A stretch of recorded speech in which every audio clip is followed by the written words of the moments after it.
National Park Authority. Once again, this is a virtual meeting with all participants joining remotely whilst work on our meeting room at Lanyon is still underway. I'd like to extend a warm welcome to all members and officers and any members of the public and press who may be observing. I am not going to steal the chair's thunder, who will be extending an official welcome at the NPA next week, but I will note that Mr. John Hogg, a newly appointed member, is observing, and you're most welcome. I'm Simon Hancock and I'm the chair of the Development Management Committee. All 18 members of the Pembrokeshire Coast National Park Authority are members of this committee, reflecting the importance of it in making decisions for the people and the special qualities of the national park. 12 members are appointed by Pembrokeshire County Council, but are not representing their wards, and 6 are appointed by Welsh Government ministers. I'm not going to ask people to introduce themselves because everyone should be identified on the screen, and I shall, of course, invite you to speak by name in the order in which you appear on my screen. As usual, we're joined today by a number of officers and advisors. We also have 2 public speakers registered to speak, and I'll introduce them at the appropriate time. I'm delighted to say that today we have translation facilities. So speak in English or Welsh, we've got the translation facilities, which is great. I must remind you all that the meeting is being live streamed, and I would ask everybody to speak clearly and follow the usual meeting etiquette. Please turn off your microphone when not speaking and use the hand raise facility if you wish to speak. And of course, use the hand facility when it's time to vote. We have 3 applications on the agenda for decision today, and following our deliberations, there will be an update on appeals. As always, I encourage members to take part in our discussions, but I will ask you to be focused and succinct in your comments to enable us to complete our business efficiently and effectively. We will have a break if appropriate, and I hope to be finished by lunchtime, given the short nature of the agenda. So we'll move on to that agenda without further delay. Bant ni.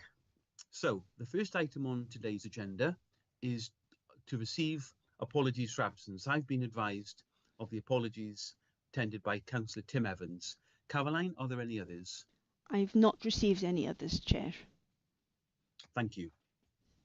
Okay, so we'll move on then to item 2, to receive disclosures, declarations of interest by members or officers in respect of any item of today's business. Please indicate. Councillor Steve Alderman. I would like to say that I'm prejudicial. Personally, I'm prejudicial issues with both 5B and 5C. I've been neighbours with the applicants for Longhouse Trevine for the best part of 35 years. And I've obviously, from a previous applications by Trewern Valindra Varcog, I've declared a personal and prejudicial issue there in the last few applications that they've made. So I'd like to present that to you, Chair. Thank you. Thank you very much, Councillor Alderman. Councillor Di Clements. Diolch, Chair. I'd like to declare a personal interest on NP 5B NP 240521 full, as the applicant is known to me as in dairy farming circles, but fairly loosely. So there we are. Thank you, Chair. Okay. Thank you very much. Are there any other declarations of interest? It appears not, so we'll move on. Members, can I draw your attention to item 3, which you can confirm as a true and accurate record the minutes of the meeting held on the 9th of July 2025. First of all, are there any amendments or are you happy with their accuracy? No amendments or changes required? Okay, well in that case I'll move their accuracy from the chair. Can I have a seconder? Councillor Dr. Madeline Harvard, please. Happy to second, Chair. Diolch. Thank you very much indeed, Madeline. Okay, with that, can I please ask for a show of hands the accuracy of the minutes? If you raise your hand, we'd be most grateful.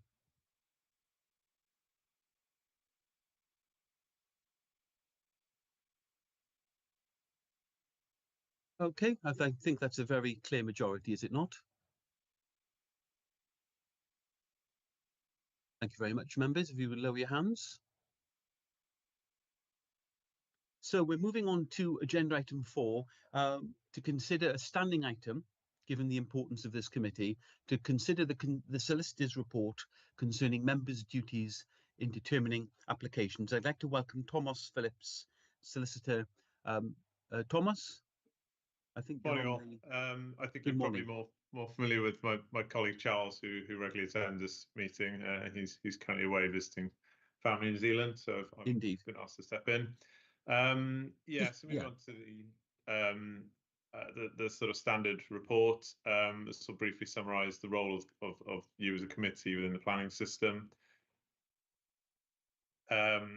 The purposes of the national parks, such as yourselves, are set out in section 5.1 of the 1949 Act. They are twofold. Firstly, to conserve and enhance the natural beauty, wildlife and cultural heritage of the area. And secondly, to promote opportunities for the understanding and enjoyment of the special qualities of the area by the public. And in fulfilling these functions, you as an authority are under a duty to foster the social well-being of communities within your area.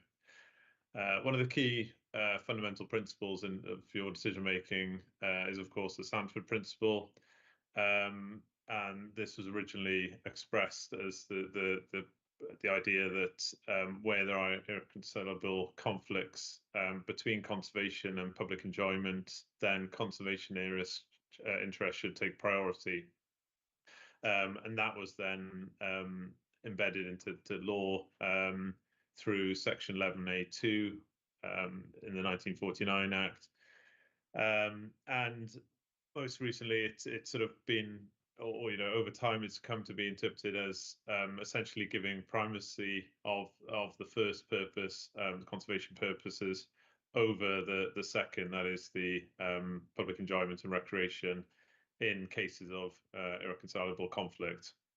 And as usual, officers will advise in their reports if they are of the view that any development proposal does not accord with that principle.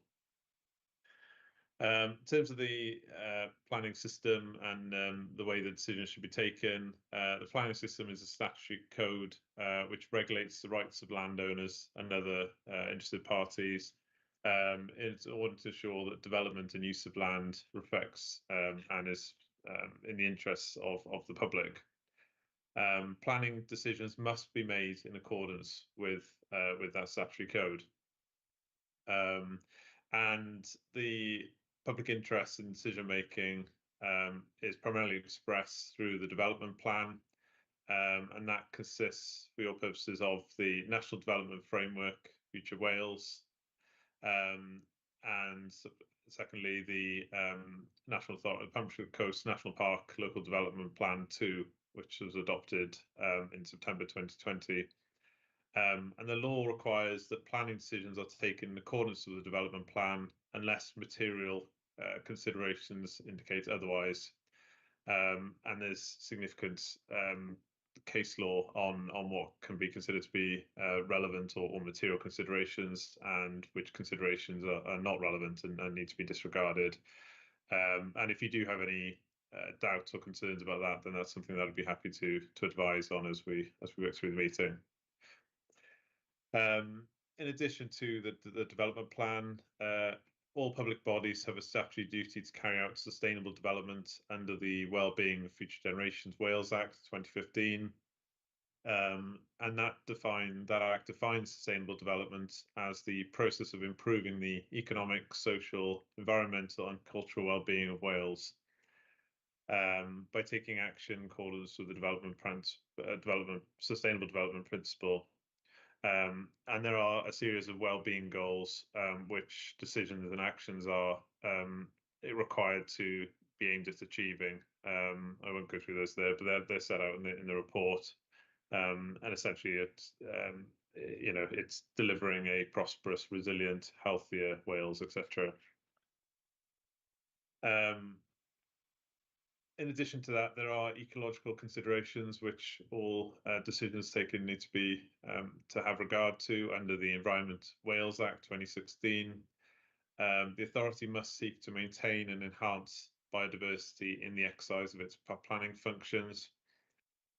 The authority is also subject to a variety of duties in respect of national and internationally important sites and protected species. And again, these will be advised upon and referred to on a case-by-case basis.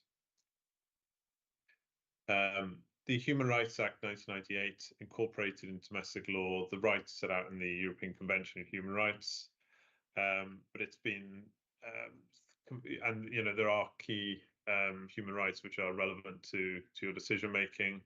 However, provided that members apply the planning acts and their duty to determine in accordance with the development plan lawfully and in a fair and impartial manner, they will have also acted in accordance with the Human Rights Act and complied with their duties in that regard. Hopefully you're all familiar with the, in addition to the general members code of conduct, the specific members planning code of good practice, which is relevant to decision making in the planning system. Paragraph 11 of the code is especially relevant to decision making at committee and set out a series of examples of conduct which is good conduct in that regard and conduct which should be avoided. And clearly, declaring conflicts and things are part of that process. Finally, I'll just touch upon costs and situations where cost award may be made against the authority. Where a decision of the authority is the subject of appeal to the Welsh ministers, either the ministers or the relevant planning inspector acting on their behalf has the power to make either a partial or full award of costs against the authority where the authority is held to have acted unreasonably and that unreasonable behaviour has directly caused another party to incur unnecessary or wasted costs.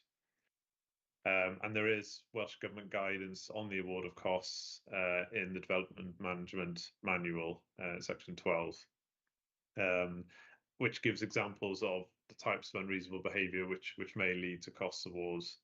And clearly that's something that ought to be avoided at all costs. Failing to provide reasons for decisions, failing to provide evidence to substantiate decisions, and take into account immaterial and irrelevant considerations are all the types of things that can lead to cost awards. So yeah, that concludes the solicitor's report. Thank you very much indeed, Thomas. We're most grateful for you reminding us of our duties and the framework within which we operate as a DM committee. So thank you so much for that. So members, that brings us on to the section of the agenda in which we have the planning applications to determine today. As I said, we have 3 applications. The first one is 5A NP 230492. It's a modification of planning obligation to provide affordable housing as part of NP 10511, Blockett Farm, Littlehaven, Haverfordwest, Pembrokeshire, CR Alpha 63 and the 3UH. I believe Kate Attrell. Kate, you're going to be the presenting officer in this application. Thank you, Chair. Can I just check that members can see the screen? Yes, indeed. Thanks. Right, so to kick off, I have to start by apologising. Members, I am sorry, the redlined plan that is in your agenda documents was an incorrect plan that had been submitted for the first planning application in 2010 and was remaining on our database. So when our plans are pulled through for these agendas, they come through automatically from the database. So it wasn't until much later after the committee report was produced that we realised the red line was incorrect. So I'm displaying the correct red line, which was amended during the course of the planning application. I'm showing you a copy of the actual approved plan for the site so that you're clear where the site is. The plan on your agenda shows other land, which is not in the ownership of the applicant. So I need to ensure that that's corrected. The second thing to correct is that on the basis of legal advice, we've requested to change the description of the development as well. So with this site, there are 3 relevant planning applications that are listed in the report. There are 2 Section 106s that apply to this site, and normally when we apply a Section 106 now, there's a clause in it that says any subsequent applications will also be covered by this legal agreement. But the 2014 legal agreement wasn't amended by this one. There was a new legal agreement for the 24 application. So the Section 106s are identical, but we need to amend both in order that the applicants can don't have to basically come back and apply to amend the other one at a later date. The clauses are all identical in terms of it, so it would just be a description change that I've displayed on the screen before you. It's quite an interesting site. It goes back a long way.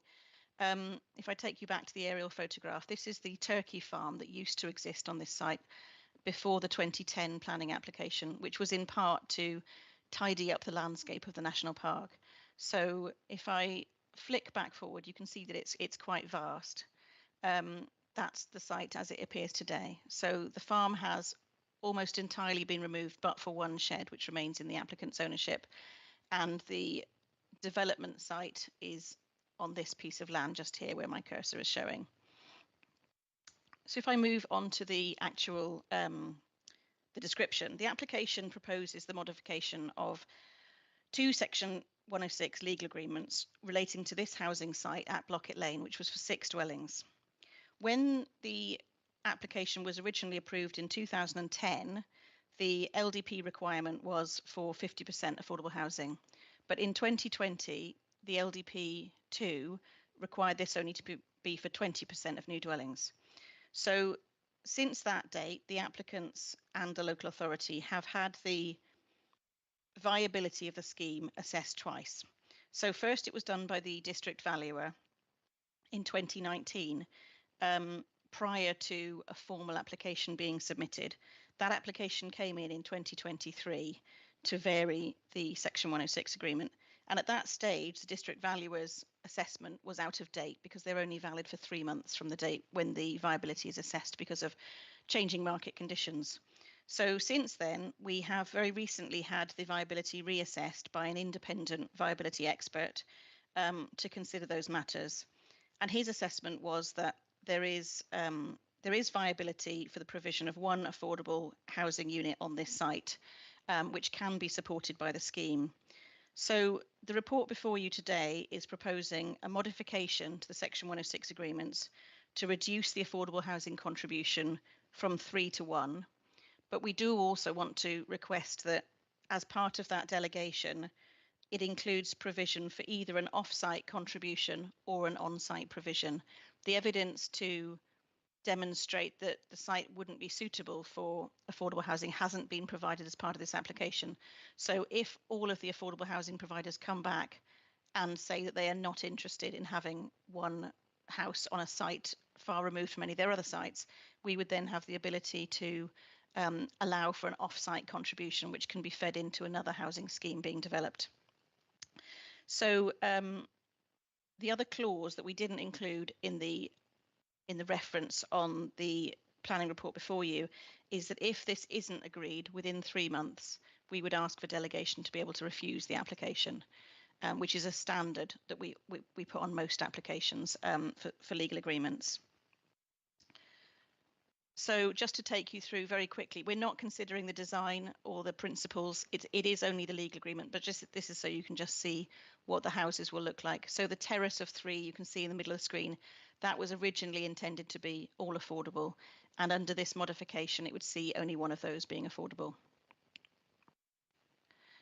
This is a block plan. It's not very clear, I'm afraid. It hasn't scanned brilliantly. So north is to the left.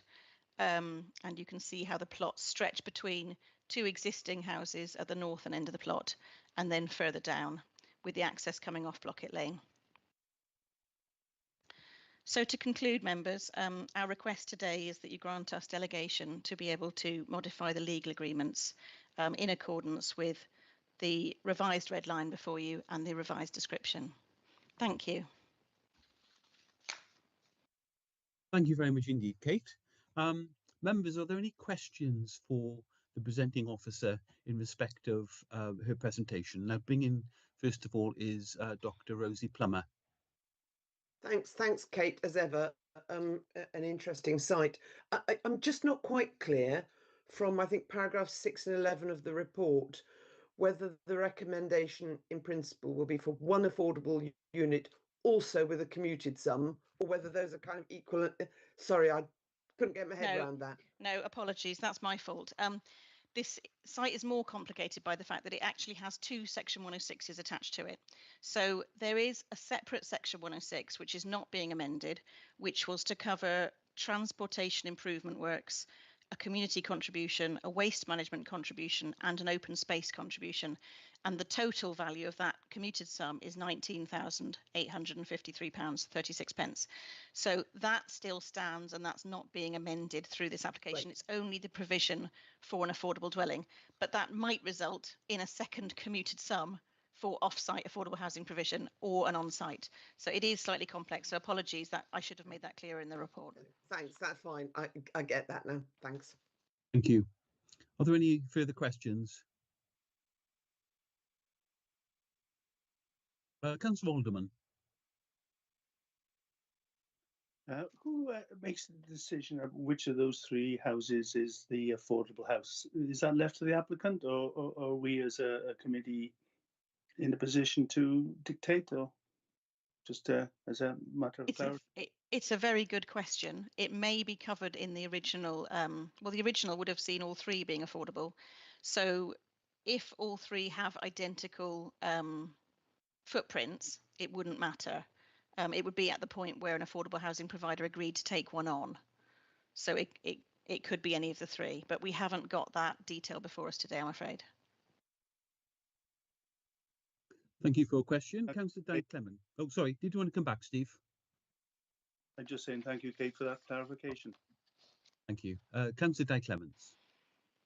Thanks, Chair. I'm just noting that the Community Council hadn't responded. Obviously, August and summer are quite not many community councils meet then in the summer. So I just wondered if we'd had any correspondence from them subsequently. Thank you. We haven't had anything further, but we did originally consult them in 2023, so it was quite some time ago. Thank you for the question. Councillor Dr. Madeline Harwood. Diolch, Cadeirydd. Kate, can I just confirm about the affordable housing allocation? Obviously, you know, losing affordable housing off-site is not something that the committee would want to see, but it is all down to a process of assessing viability and so on, and that's what's brought it down to the one. But are we still saying that there's some disagreement between valuers, or our independent valuer has said that they feel that there should be one affordable housing that would still make the development viable? Is that the case? Well, I have an answer, but the original application was to remove all of the affordable housing from the site. So our independent viability assessor has said that there is viability for one, but I'll let Sarah come in.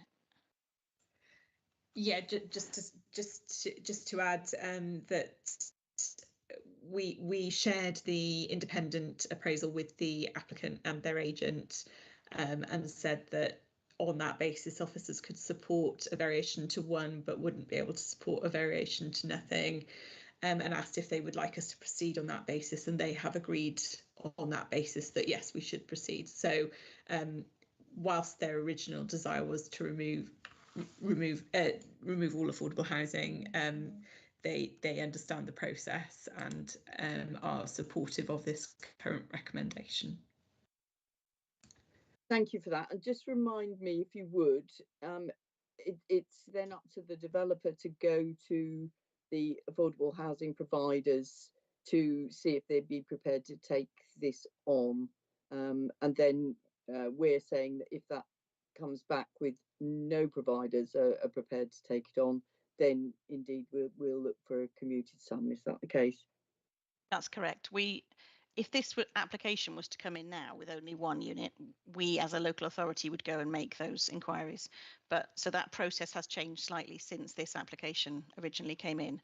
But it would be for the applicant to demonstrate that there was no need through contacting the affordable housing providers. But we would expect written confirmation from all of the affordable housing providers before we were in agreement with a commuted sum. Good. So you'd see all of that evidence presented to you. We would, yeah. Thank you. Thank you. Good question. Thank you, Diolch yn fawr. Thank you. Sarah, do you want to come in? Yeah, just to add that what we're seeking is a modification to the Section 106 to allow for either one affordable housing unit on site or an equivalent financial sum, and we would use the same approach that we took to a situation that was up in St David's, where we had evidence that there wasn't a demand from social housing providers for an on-site provision, where the commuted sum payment that was calculated was to include the value of the land as well. So we would continue with that approach. Sometimes RSLs are reluctant to take individual properties purely because of some of the maintenance burden. So if you think about sending maintenance vans out to assist with anything that needs fixing, obviously that's more onerous if they're very dispersed. But that's why we would like to have the flexibility in the Section 106 that allows us to look at both circumstances depending on the evidence put forward. Indeed, thank you very much. Are there any further questions for the officer in respect of the presentation? Oh, well, we don't have any public speakers for this application, so we'll seamlessly move into the discussion and the debate part of the agenda item. And the first speaker is the Chair of the Authority, Dr. Harvard. Madeline. Thank you very much, Chair.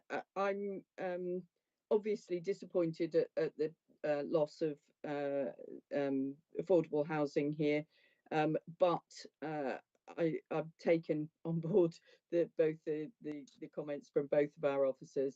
I think this is probably a very sensible way to progress on this site, and I'd be happy to propose that we approve, that we delegate for 2 officers as requested, and that's with the amendments that Kate has already highlighted, that we're looking at both Section 106s.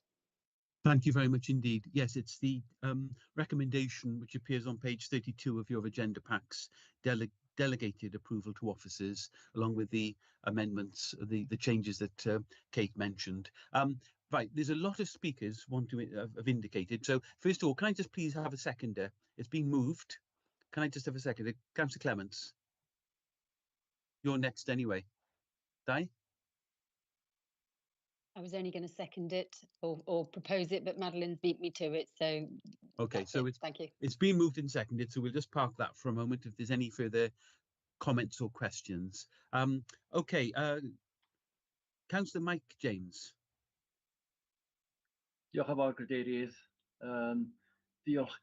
Thank you, Chair, and grateful to officers for their work this morning. The questions and the answers have been excellent, and it certainly helped me to come to the decision and that I'm happy with. So I would just like to state that I'm most grateful to Kate and Sarah and the whole team for their excellent work. Thank you. Diolch yn fawr. Thank you very much indeed, and so say all of us. Councillor Maureen Bowen. Thank you, Chair. I was wondering, affordable housing providers, do we have the inclination or the wish and the ability to challenge affordable housing providers if they turn down taking on a property in the area? I think we've covered that, Very- have we not? But sorry, It's a good Sarah. question. Oh, Kate, sorry. Sorry, Yeah. no, I Please, knew Kate. Sarah was going to put her hand up. You both Sarah went will... at the same time. Thank you for the Sorry. question, Maureen. Kate, do you want to come in? I don't think we do, Councillor Bowen. I don't think we can, because we're not the housing, we don't have the housing expertise in-house. So I think, given that there are 4 housing providers, one of whom is Pembrokeshire County Council, I think we would take their advice that if they declined it, we would accept that without challenge. But Sarah may have a different answer, so I'll defer to Sarah. Oh, okay. Sarah? No, I agree with Kate's comments. We wouldn't question their judgment. They have a particular job to do, and we recognise their expertise in it. But what I would say, just to reassure councillors, is that we do have regular liaison meetings with key RSLs and with Pembrokeshire County Council as the Housing Authority to look at how we plan for affordable housing across the National Park.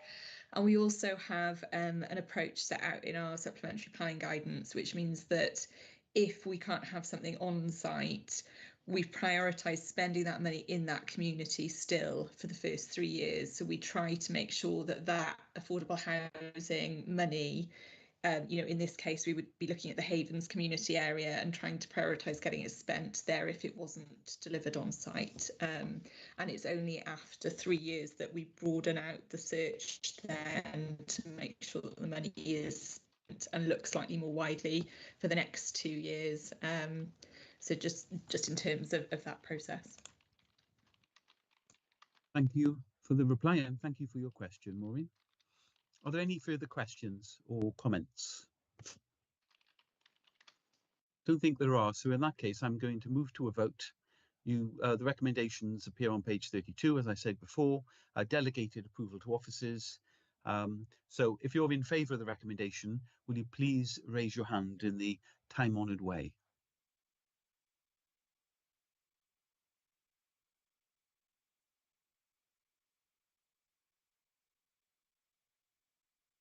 Thank you. Is that 11 in favour? I'm not sure the officers are. I'm sure the officers are taking a tally on the votes. Any against? Any abstentions? So that is carried. Thank you very much indeed. So we'll move on then to the second application that we have to determine, and that is application reference number. Oh, Councillor Alderman, you're leaving us. I just thought I'd intervene and just say that I shall leave you, and I look forward to a message from Caroline later for the. Thank you. Thank you. Well, we'll have a pause after the next 2 items, and then obviously we'll bring you back in for the update on appeals. Thank you, Councillor Alderman, who's declared a personal and prejudicial interest in the next 2 items. So this application, NP 240521, erection of agricultural building for milking parlour and the construction of collecting yard, feed pad, silage clamp, dirty water lagoon and associated works, Longhouse, Trevin, Haverfordwest, SA62 5AR. And I believe that the presenting officer for this is Jack Hauser. Jack?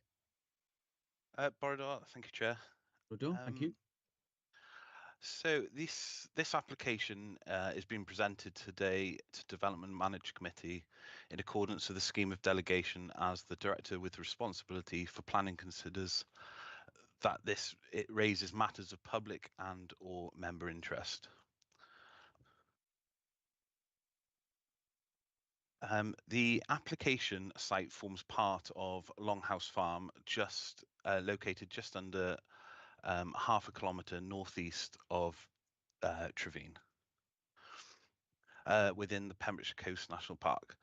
The farm sits within a rural landscape of improved pasture enclosed by traditional hedge banks with gentle undulating topography and wide coastal views. The area is sparsely settled with only a scattering of dwellings nearby. The site lies within the Trevin landscape character area, characterised by open pastoral land and medieval strips. The scheduled Neolithic chambered tomb of Carrig Sampson is approximately 280 metres to the east. Though is visibly though it is visibly and physically separated from the proposed development by intervening landform and buildings. The farmhouse is surrounded by stone barns, a Dutch barn, and modern framed steel frame sheds, forming a mixed historic and functional farm. And this current application proposes the erection of an agricultural building for a milking parlour and construction of collecting yard, feed pad, silage clamp, dirty water lagoon, and associated works. Longhouse extends approximately 154 hectares with an additional 36 hectares rented from the business from the National Trust on a land adjacent to the coast. The reason for this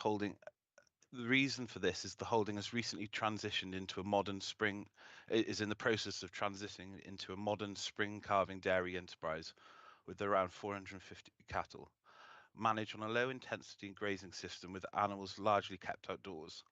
The proposed development is required to support efficient milking and compliant waste management. Recent planning history includes approval for a storage shed and pending application for a cattle underpass and new farm track to an existing farm complex.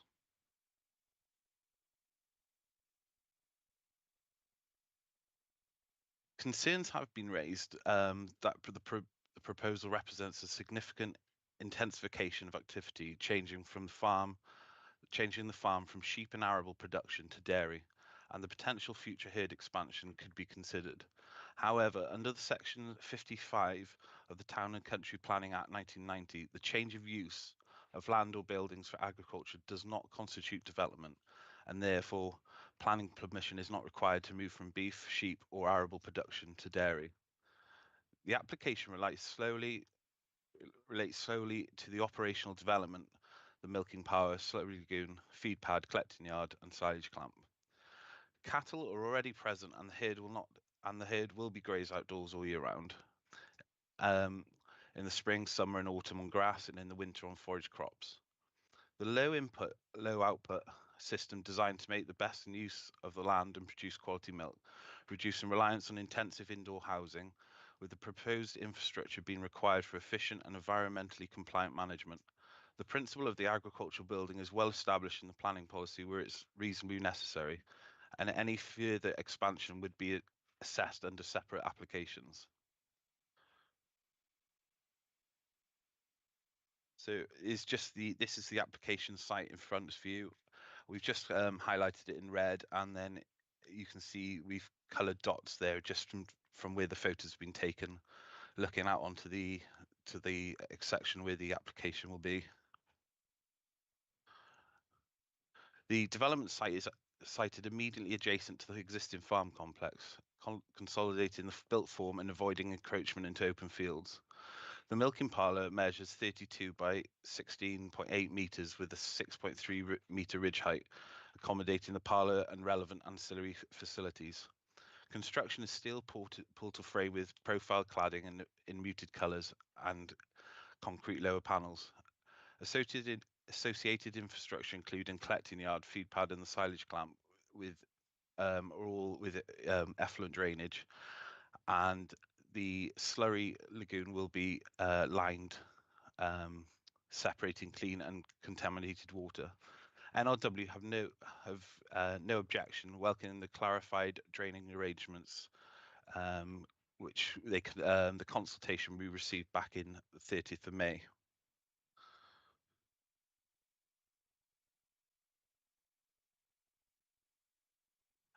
Ammonia emissions, nitrate pollution, and slurry management were raised as concerns.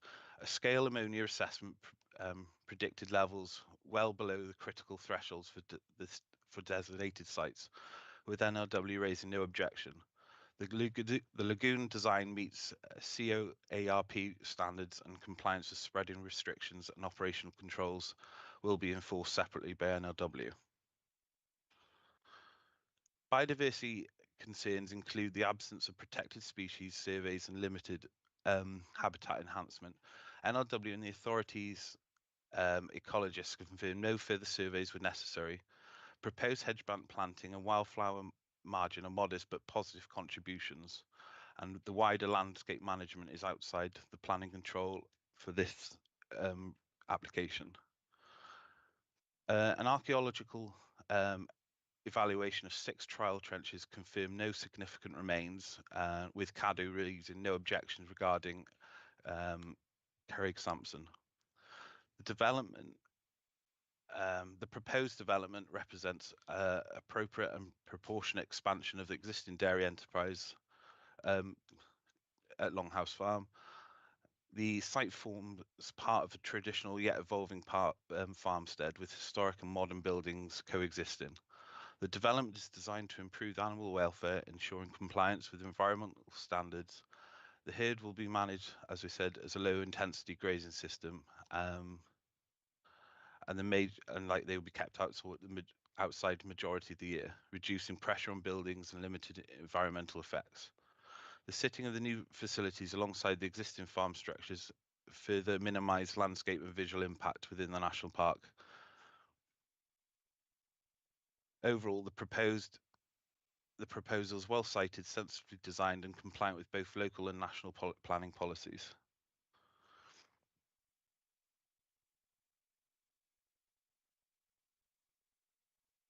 As such, the report before members contains the relevant information in order to determine the application. Therefore, the recommendation to members is on page 6, is for an approval based on the associated planning conditions set out over pages 6 to 20.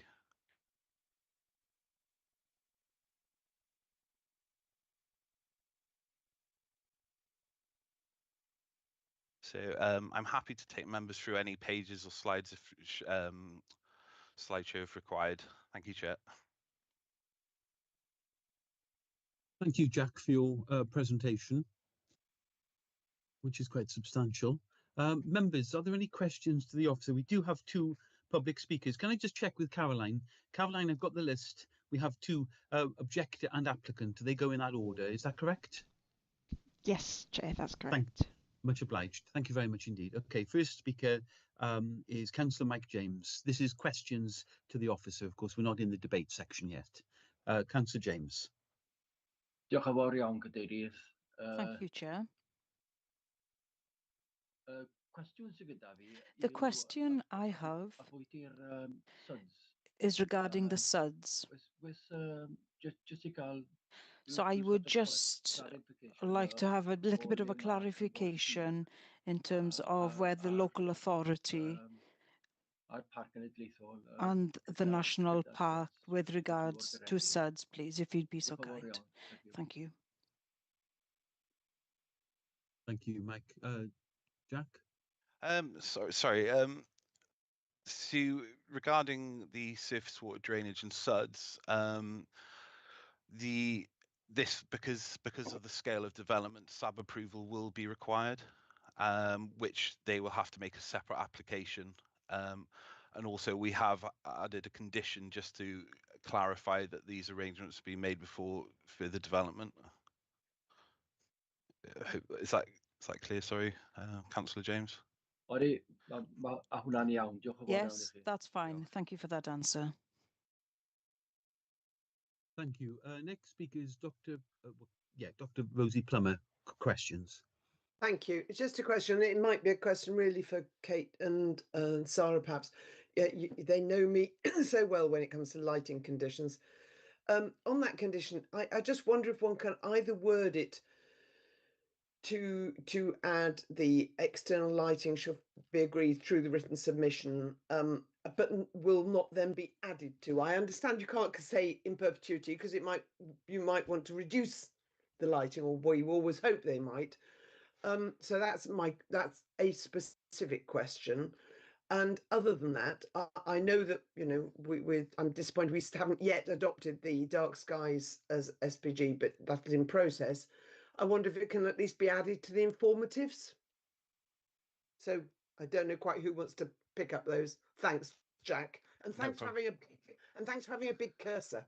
Lovely. No problem at all. Who'd like to respond? Kate, do you want to respond to the question from Rosie? Can I come in? Thank you. Yeah.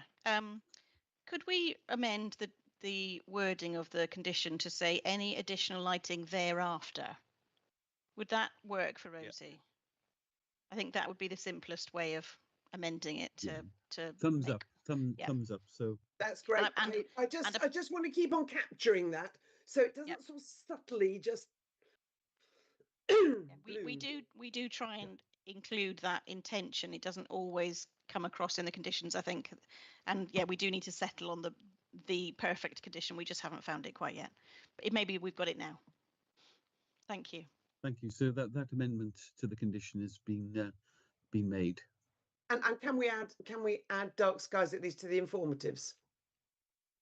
Yep. Thanks. Yep, no problem. They agree. Good.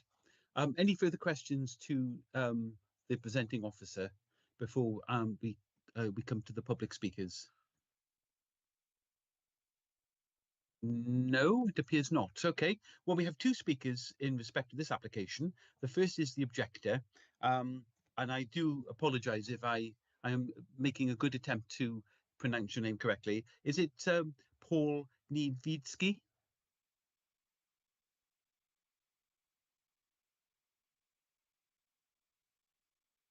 Is the objector present?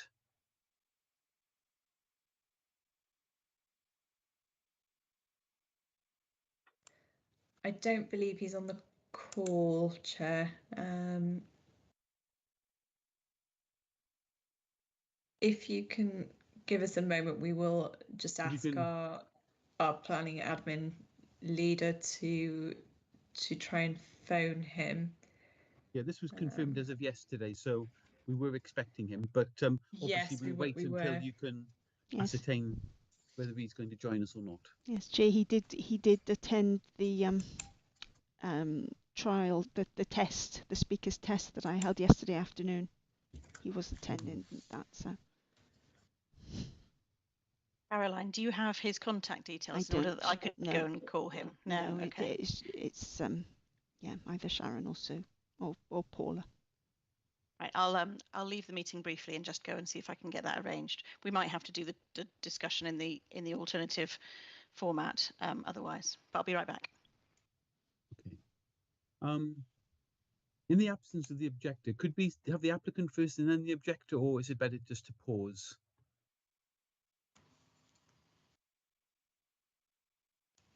I think we're better to wait and see if the objector can be contacted. Okay. I would agree with that. The usual approach would be that the applicant has the final say.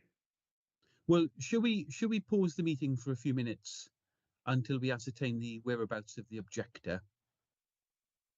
So let's have a 2 or 3 minute break, and then we'll come back. Okay, so if you want to stop the live streaming, I tell you what, it's 10 to, we'll come back at 5 to. Thank you.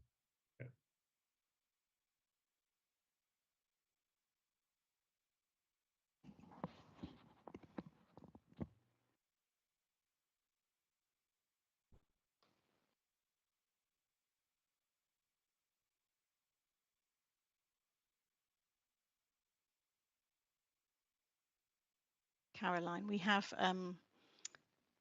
admin trying to contact him, but it looks like we only have an email address for him and not a telephone number. So we may not be able to get him very quickly, depending on whether he's checking his emails regularly or not.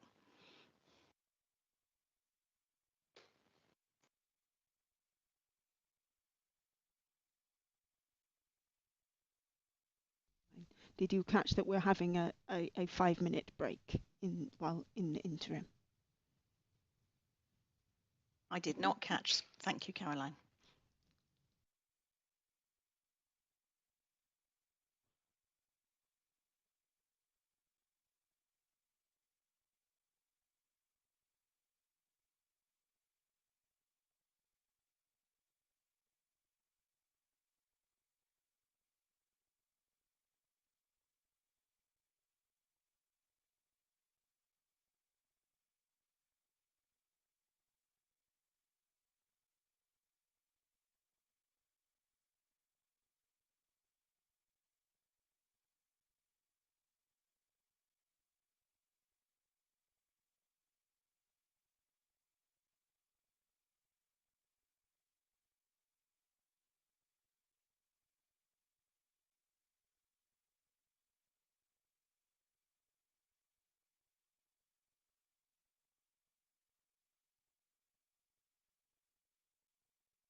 Caroline, are you there?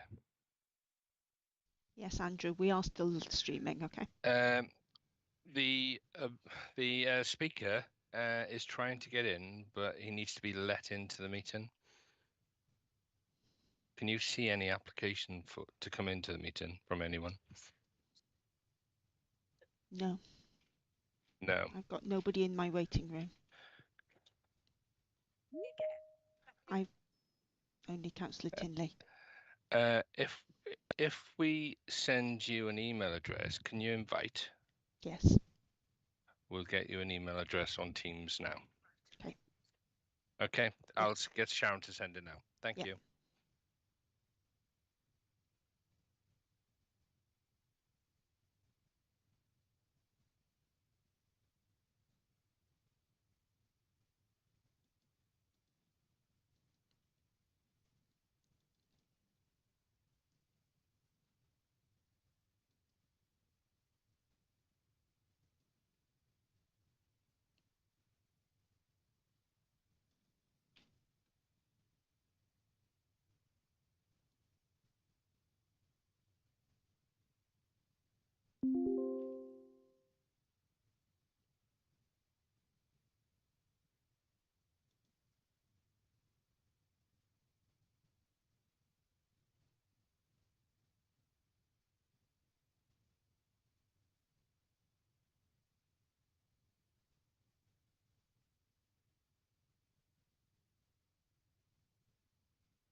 We're just waiting to see if we can get the objector into the meeting, hence the slight delay. Yeah, Chair, just to confirm, the email address is being sent to Caroline now on Teams, and then she can invite in. Okay, thank you. Splendid, thank you. So we have got a pause. We are still being live streamed, I believe. We are still live streaming, yes.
Chair, could I also mention while we were waiting, I noted that at the beginning of this item, Councillor Clements did put her hand up, and I'm guessing that's to just to remind us that she had an interest. I know she did put it up before, and then the officer made the presentation. So yeah, I'm assuming that was the case, Di. It was, and I've already sent Caroline my declaration of interest back while we've been waiting. Splendid. And that's right, in line with guidance, we make the declaration at the commencement of the meeting and also at the commencement of that agenda item itself. There is. We need to repeat it. Chair, I have just let in the objector.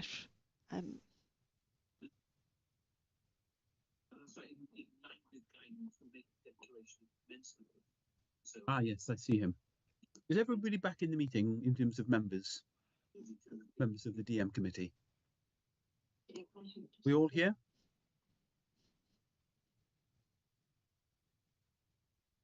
Excellent. Mr. Niedvinsky, I hope that's a decent attempt at pronouncing your name. Apologies if it's not accurate, but yes, can you hear me? Yes, I can. Excellent. So welcome to the DM committee. You're most welcome in respect of the application 240521, the associated works at Longhouse, Trevine. So you have, as the objector, you have 5 minutes to address the DM committee, after which I can ask members of the committee if they have any questions for you. So right. If that's okay, you have 5 minutes.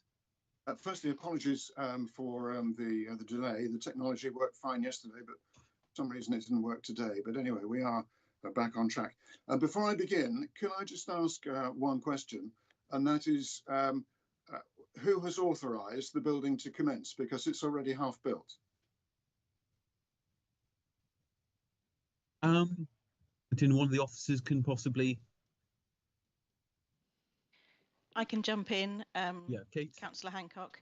Yes, there is no matter of authorising buildings to be built. If a building is built and applied for partly retrospectively, we are obliged to treat it exactly the same as a proposal for a non-built building. It's not an offence in planning to commence unless it's a listed building. So we have to treat this application the same as any other application for a proposed development. Okay. Okay. Can I ask which officer is timekeeping? Because obviously we have to make sure everybody has the same, the objector and the applicant have the same time. So I assume, Caroline, you're our esteemed timekeeper? I am, Chair, that's Thank you. So, Mr. Niedvinsky, if you'd like to start now, you have 5 minutes. Thank you very much, Chair. This is a very significant application. It represents a major change of use from previous arable and sheep farming to intensive dairy farming. It creates a dairy farm of twice the average size, making it probably the biggest dairy farm on coastal land in the north of the county. It will therefore have a very significant effect on the landscape, not only in terms of the visual impact of hundreds of cows in fields that previously had modest numbers of sheep or crops, but also the ecological impact of hugely increased levels of nitrates and ammonia. Turning to the detail, I have concerns in 3 areas. They are the size of the herd, secondly, the management of the slurry lagoon, and thirdly, the visual impact of the proposed building. As to the herd, the proposal is for 360 cows plus 90 followers after calving. And because the farm is surrounded by many ammonia-sensitive sites, a scale ammonia assessment has been conducted.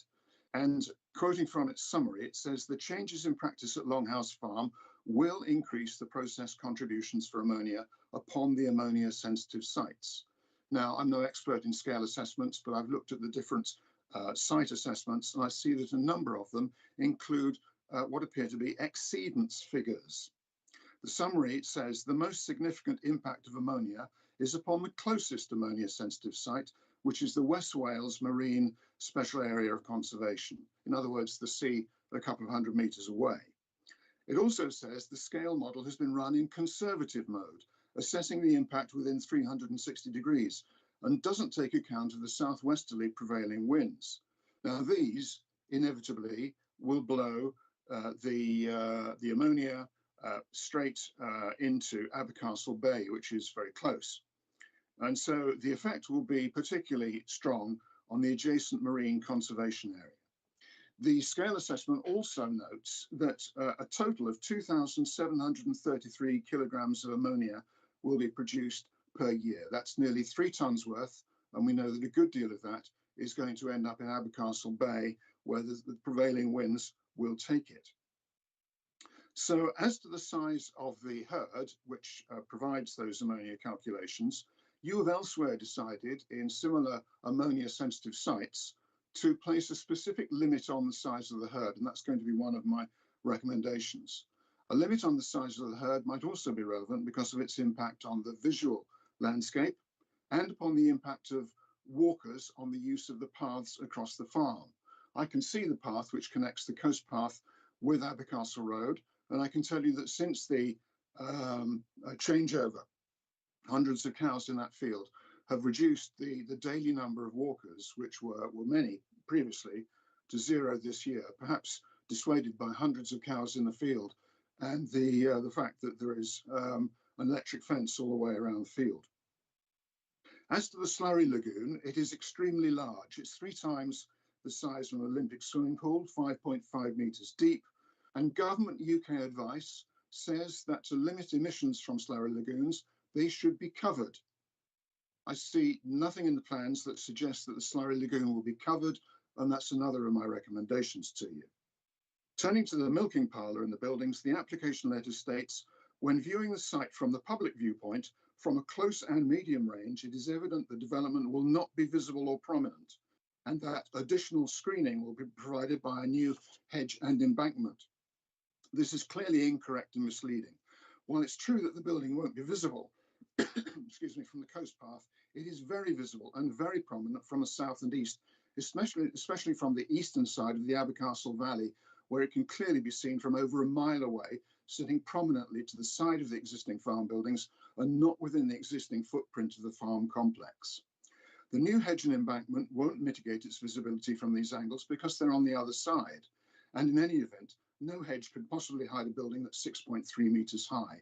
Indeed, one has to ask whether it really needs to be 6.3 metres high, and also why it couldn't have been built in one of the existing but apparently redundant buildings on the farm site.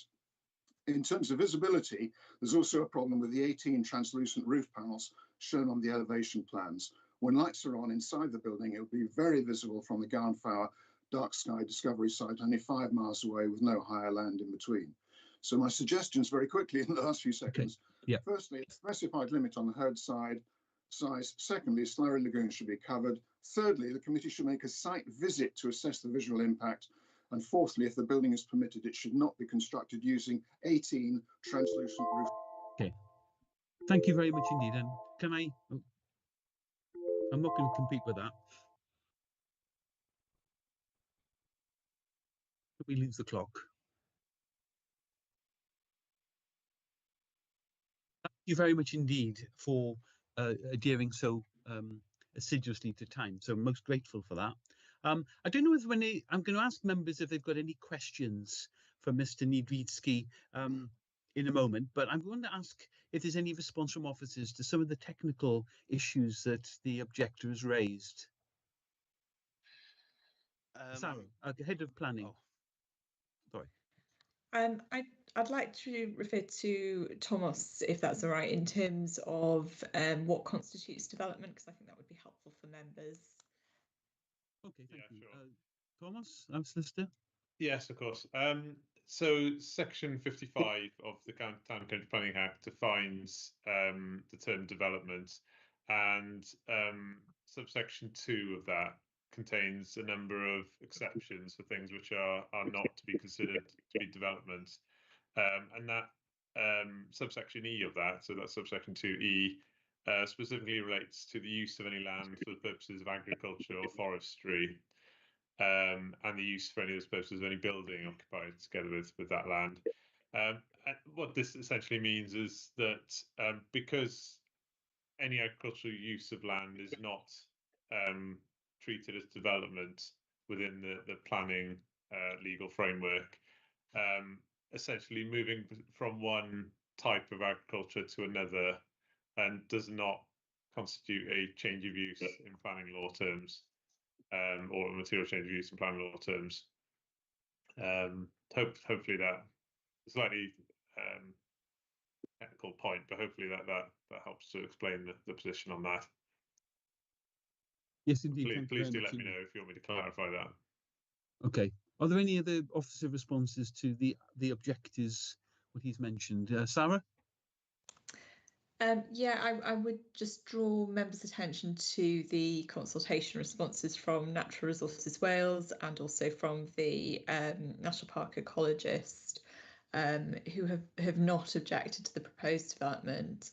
The National Park ecologist also undertook the first stage of a habitats regulation assessment, which is a test of likely significant effect, and concluded that there was no likely significant effect on the basis of the scale information provided.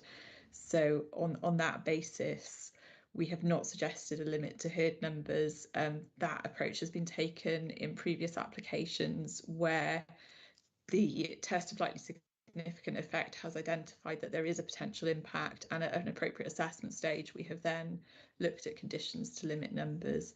That's not the case in this instance, and that's why that approach hasn't been suggested here.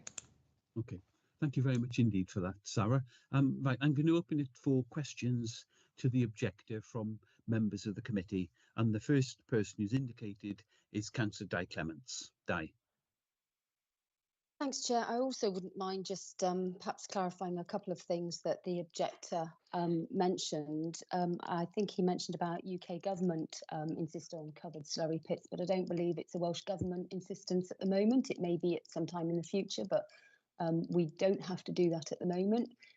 So that's just to put that there. And also, it's not always about the number of cows, it's what they emit. In various forms. So you could have 100 cows, but actually they could emit more ammonia and other things, you know what I'm talking about, from if they're fed in a greater, you know, an amount. So if they produce a lot of milk, they're fed a lot, so they're going to produce more. So I think that sort of blows that argument out of the water a bit as well with the objector. So I'm just a bit concerned that perhaps some of the information that's been put there is perhaps not as correct as it should be. So I just wanted to put that there for now. I don't have any questions to the objector, other than I wouldn't mind knowing where, I won't even try to pronounce the objector's surnames, apologies, but does he live locally, and I'd just like to know that. Thank you. Oh, I think you're on mute.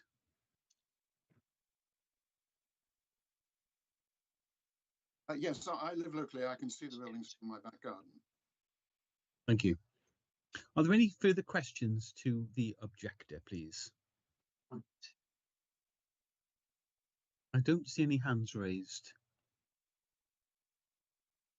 Thank you very much indeed, Mr. Niewicki. We're most grateful to you for attending and for speaking.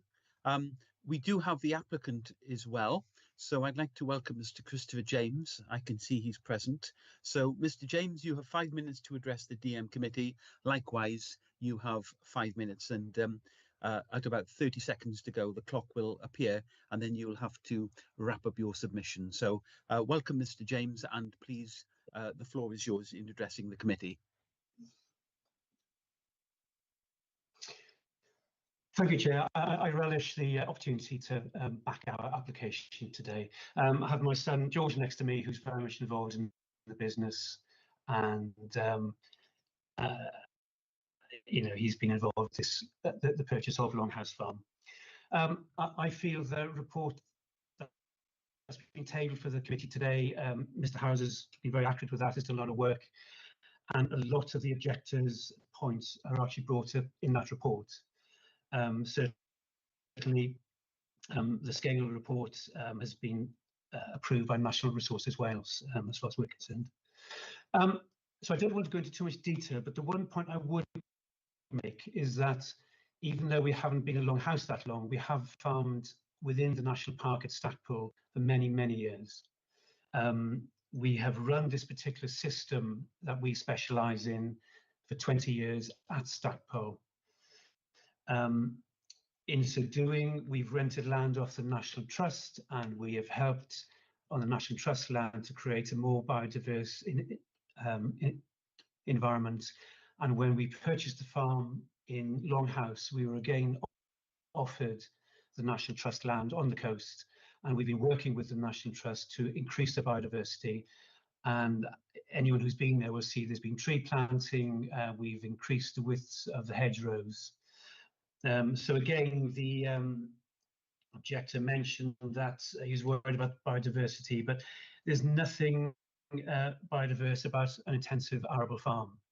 And to the south of the Abercastle Road, it was farmed very well, but it was continuous cereals. So we will be increasing the width of the hedgerows there again, hopefully planting more hedging plants as well. But we expect to see the biodiversity increase with our farming system. We know there's low carbon sequestration in the soil at the moment, and our system is particularly good at increasing the carbon levels in the soil. The other concern that has been brought up, but in terms of traffic, our system relies on cows walking out to the fields daily. So we've got no interest in walking cattle on the road. So that's why we've put in the other application for an underpass, which we've also done at Stackpole to a huge success, because our cows are never on the road. And also with our system, we need to have our land in one block. So we don't intend having slurry tankers running around from our slurry lagoon. So we want to see as little machinery on our farm as we possibly can. The objector mentioned the height of the buildings. I'd like to point out that the building is lower than the two buildings it's being built against. And when we went to Longhouse, one of the existing buildings was quite an ugly grain store with a fibre cement tower, which reached another 15 foot up into the sky above the shed level. We've removed that. We've taken it down. We've actually reduced the height impact at Longhouse, and people locally have appreciated that. We've also removed the patchwork of repairs on the sides of the shed, replaced it with Yorkshire boarding, which is what the National Park like to see on coastal farms.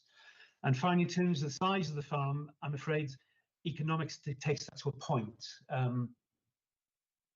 So a 360 cow herd can be operated with a 3-man team, and that's important. But in terms of the size of the herd, it's been designed to match the NVZ regulations within Wales.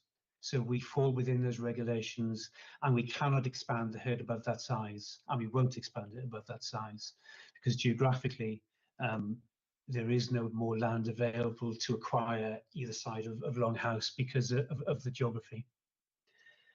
So without going into detail about the report, I've got no more to add, but I'd love to invite questions from the committee. Thank you, Mr. James. We're grateful to you for your submission. Just losing the clock, and then I'll ask members if they have any questions for you. Members, are there any questions to the applicant? I don't see any. Oh, Councillor Clements. Thanks, Chair. I actually was going to mention about the lighting, but Rosie beat me to it earlier. But I noticed obviously it's an extensive dairy farm you're proposing, and I know it's worked well in other places that you farm.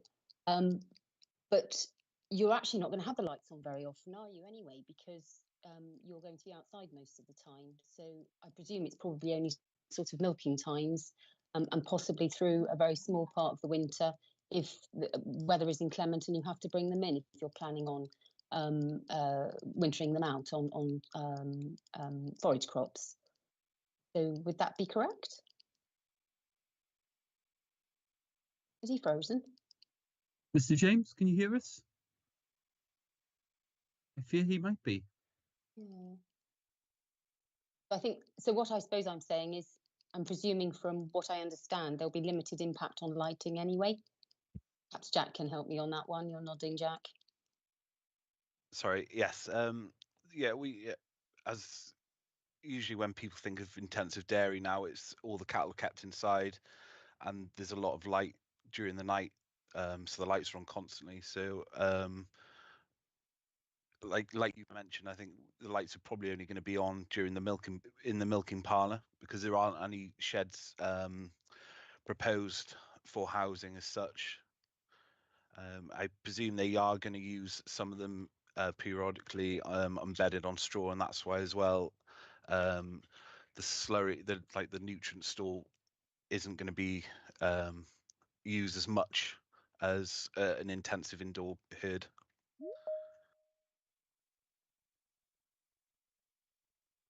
Okay, Di.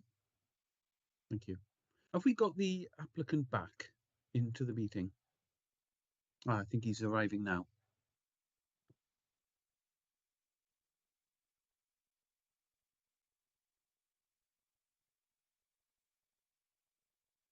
Mr. James, you with us?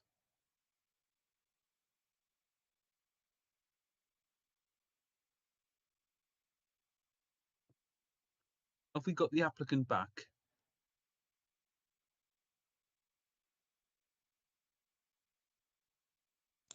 He's showing on screen, Chair, but I don't believe he can hear us. Okay, Dr. Harvard, Madeline. Yes, it was to follow up on the light question, Cadeirydd, and yeah, it would be helpful to be able to ask Mr. James, but what impact removing those translucent panels would make. We've heard that lights will only be on during activity that is obvious with the dairy herd, i.e. milking, but you know, whether that suggestion of not having those translucent panels in, which we have conditioned at other sites, I know, might be a positive way forward to remove even the light pollution that's been highlighted. However, I also realise that that might increase costs by having to have lights on at all occasions that are there. But just a general point, perhaps, and Kate looks as if she might be able to come back. Indeed. Kate, do you want to come in? I've got an idea. If Mr. James isn't able to answer the questions, it looks like he's having connection issues. I think there's a balance here, because in terms of animal welfare, you want them to be able to have natural light. And it's obviously more sustainable to have natural light than to be using electric all the time. But we could ask, if members were minded, to have an additional planning condition asking for the internal lighting scheme and hours of operation of that, to check that the lights aren't going to be left on all the time. But I noticed the applicant has now got his hand up, so he may be able to be able to jump in. Okay, I don't know how much of that you heard, Mr. James. Are you with us?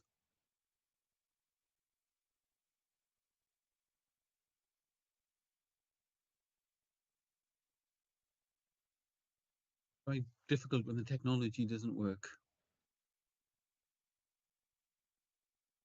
Mr. James? It may be possible, perhaps, if Mr. James is able to, that he may be able to type into the chat if it appears that we've got if he can hear us. It appears it may be a sound issue. The other option would be for him to leave and to join again. Yeah, indeed. Are you able to ring him and discuss this, or no? No, we don't have a telephone number. Okay, I Dr. don't Harvard. anyway. Thank you, Diolch, Cadeirydd. Kate, I think that request might, for an addition to the condition, might be helpful. You, as officers, are obviously aware of the sustainability issues as well as animal welfare issues, as you've highlighted. and I'd be happy if you were to receive an outline of usage, then that would be appropriate, I think. So if that's acceptable to Jack as the officer and yourself and Sarah, I'd be pleased if that would be added. Thank you. Thank you. I've just seen something in the chat. Was that from you, Rosie? I just wondered if Caroline kicked him out, whether that might help him to, as it were, come back in again afresh.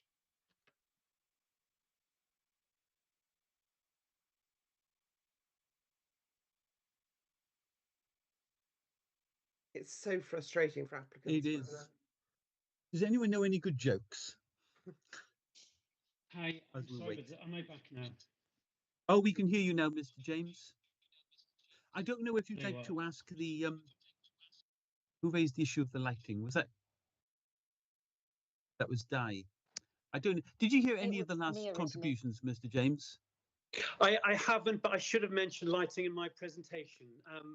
Lighting is obviously important to us when we're working there, but now we've heard these concerns, which I have to admit I'd overlooked. We'll certainly work with the planning authority in trying to make sure we reduce the light emissions to a minimum. So I'm open to suggestions, and we will work around that. Kate, can you mention to Mr. James the amended condition in terms of internal lighting that we discussed? I'm just Thank trying you. to draft it now. There's a possible solution, Mr. James, where we could add an additional condition to allow for this to be essentially negotiated after a decision is made if the application is approved. So we put something like, prior to operational use of the development, a scheme for hours of internal lighting shall be submitted to and approved by the local planning authority, and such arrangement as is agreed shall be retained thereafter. So it could be that covers the hours of internal lighting, or it could be that sees a reduction in the translucent. I can mention the translucent panels in the condition as well, so that it could be either the removal of the panels to prevent that impact on dark skies, or a condition to ensure that there isn't much nighttime light beyond those that you'd normally expect to see sort of early hours in the winter. If members are happy, we can draft that up and add that to the conditions. I'm having a lot of nods, so I think they agree with that condition. Are there any further questions to the applicant before we move into the discussion part of this agenda item? Dr. Plummer. Sorry, Chair. I was just going to say, I think that Kate's suggestion that it should be, as it were, post hoc, a discussion on that basis with the applicant to come up with, delegate to officers, coming up with an appropriate wording. I'd be very comfortable with, and I'd like to propose we do that, please. Delegation to officers of that particular condition wording. Okay. Happy to second that, Chair. Thank you, Di. Thank you. Councillor Claire George. Thank you, Chair. Mr. James, I was just going to ask you, you mentioned about biodiversity improvements and carbon sequestration. I just wanted to understand what the baseline is and how where you think you'll be able to get to in that improvement journey. The baseline is that we will, we have soil sampled the farm now, so we've got to know where we are at the moment. And our system involves the use of mixed species and long grazing rotations. So by the very nature of it, we tend to capture more carbon than a traditional cutting system, perhaps, or especially arable. So it's one of annual soil testing and checking our progress from the soil sampling. Thank you. Are you happy, Claire? Do you want to come back? Thank you. Yeah, I think the biodiversity improvements are to be welcomed. Yeah, well, and I think Sorry. I think to be fair, the new sustainable farming scheme the Welsh Government is introducing will be covering this as well. So we'll be very much part of that. Thank you. Are there any further questions to the applicant? It appears not. Thank you, Mr. James. We're grateful for your public submission to members. So we'll now move on into the discussion and the debate where we'll make a determination. Dr. Plummer. Thank you, Chair. I was encouraged to. I've been encouraged to hear the approach of Mr. James in his farming enterprise and the attempts they're making. It's good to see that the co-APR standards for construction of the silage lagoon are being adhered to, and I think helpful Di, thank you for clarifying Wales doesn't yet go for full coverage, but the co-APR is moving in a very sensible direction, it seems to me. And I noticed that the SUDS and SAB are outstanding, but they're simply a matter for note because they will be conditions anyway. So on that basis, I'm minded to agree with Officer's recommendation to approve, and I'm happy to propose that, Chair. Thank you, Rosie. So you're moving the recommendations. Members can see the recommendations appear on page 47 to 48, but obviously they've been as amended. Sorry, subject to that delegated wording of condition. Yeah, thank you. So that's been moved by Rosie. Councillor Mike James, are you seconding? Yes, thank you, Chair. I'm happy to second. And also mentioning everything that has been stated already in relation to this plan. Thank you. Diolch yn fawr, thank you. So it's been moved by Dr. Rosie Plummer, seconded by Councillor Mike James. But obviously there's any further contributions are welcomed. The recommendations as amended in the previous discussions. So anyone else wish to speak on this agenda item? Doesn't seem so. So if that's the case, Dr. Madeline Harvard. Sorry, Chair, I'm slow to catch up there. I think it's been really helpful debate. Diolch yn fawr I bawb. Thank you very much to everybody, especially the clarification from Thomas and Sarah concerning what counts as development for consideration under planning legislation and what doesn't, and clearly changing in agricultural practice sometimes would, but you know, a clearance of a field perhaps you might have to do an environmental impact assessment on, but a change in approach of a farm, in this case because of change of hands, but can be for many reasons, doesn't have to. So that's been really helpful and very interesting, I think. On this specific case, it's obviously a very sensitive site, and I'm pleased that we've been able to perhaps introduce some control of an area that clearly was of issue to people not happy with the change, but also that the applicant themselves hadn't really considered, and I think, Rosie, your continuing work on lighting is really important to us, and is something that the park is very, very aware of and celebrates our dark skies. So I think that's really helpful that we've been able to do that.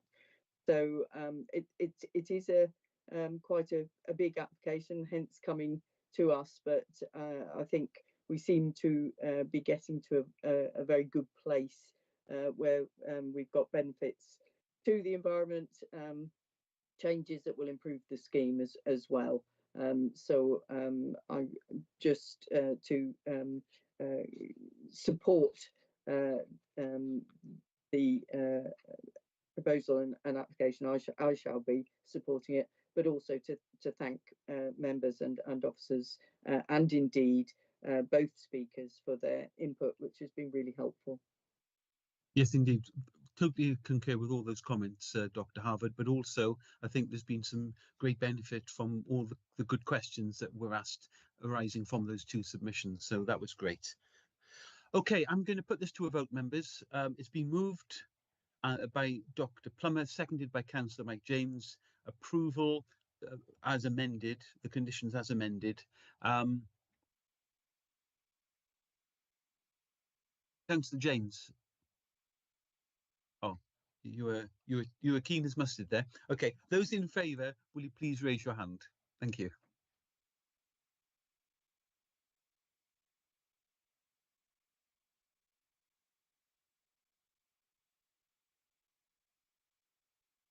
How many is that in favour, please? I believe that was 9, Chair. 9 in favour. Are there any against?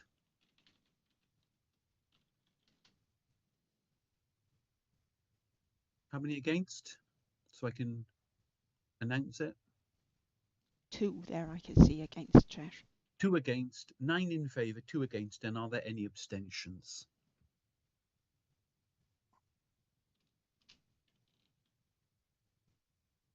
No abstentions?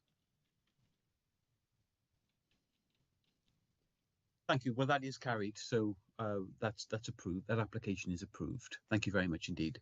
So thank you, members. We're moving on then to the third Hello. item. Hello. Sorry, Simon. My hand function wouldn't arise, so I was abstaining because I arrived to the meeting late. Apologies to all for arriving late. Thank you. Not at all, and thank you so much. And that actually demonstrates a very valid point that obviously members shouldn't vote if they haven't heard the whole debate. So thank you, Angie, for that. That's a good and timely reminder. So we're moving on to the third agenda item for us to consider today. This is application NP 250245, proposed machinery workshop, Trewern Farm, a place not unknown to us, at Felindre Fachog at North Pembrokeshire, SA 41 3XE.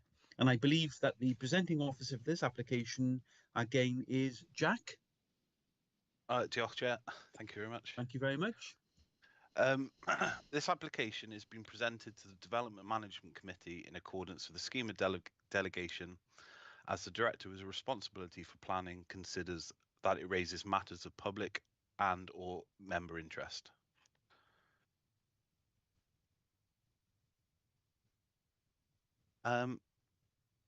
This full planning application seeks permission for the erection of a new agricultural building at Trewern Farm to be used as a machinery workshop supporting the ongoing operations of the holding. The proposed building will be located within the existing farm complex and has the following approximate dimensions. It would be 18.3 meters in length, 9.15 meters wide in width, and a ridge height of around 1.5 meters.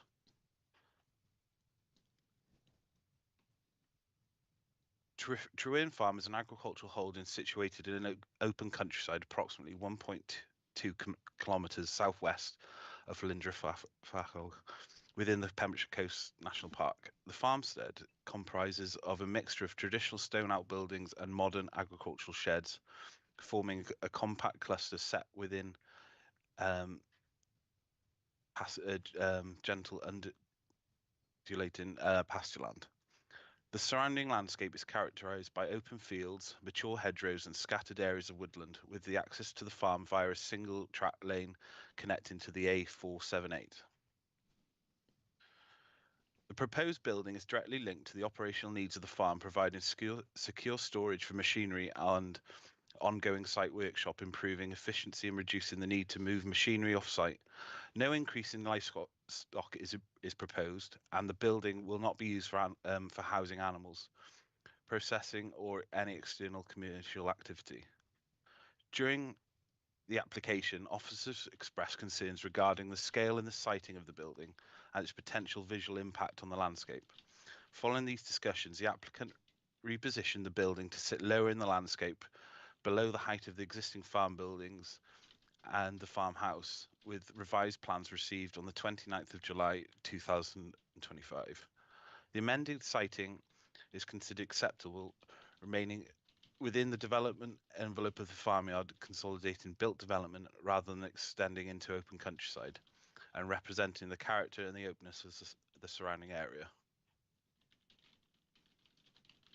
The site approximately this site lies approximately 350 to 400 metres from the North Pembrokeshire Woodlands Special Area of Conservation, which includes a series of ecological linked ancient woodland sites such as Coedcwm, Gwaun and Tyrcannel, as nearby woodland fragments associated with the Never catchment. Although the building is located outside the SAC boundary, its proximity necessitates consideration under the habitats regulations. A primary screening and test of likely significant effects indicates that the development would not adversely affect the SAC's qualifying features. Given the building scale and location of the existing farmyard and absence of direct hydrological connectivity, conditions are recommended to strictly control any future lighting and encourage the biodiversity enhancements on site. This is a picture of the approved agricultural workshop and equipment store back in 2024. And the applicant has just indicated, obviously, this isn't sufficient and secure enough for their operational needs.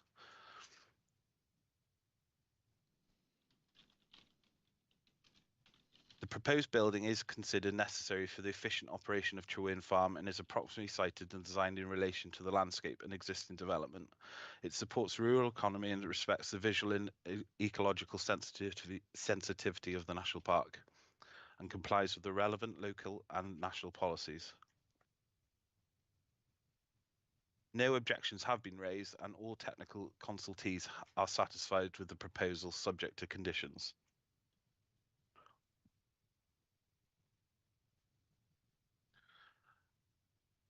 In conclusion, officers consider the proposal acceptable in terms of design, siting, operational justification, landscape and ecological impact, and policy compliance, and recommend that the planning permission is granted.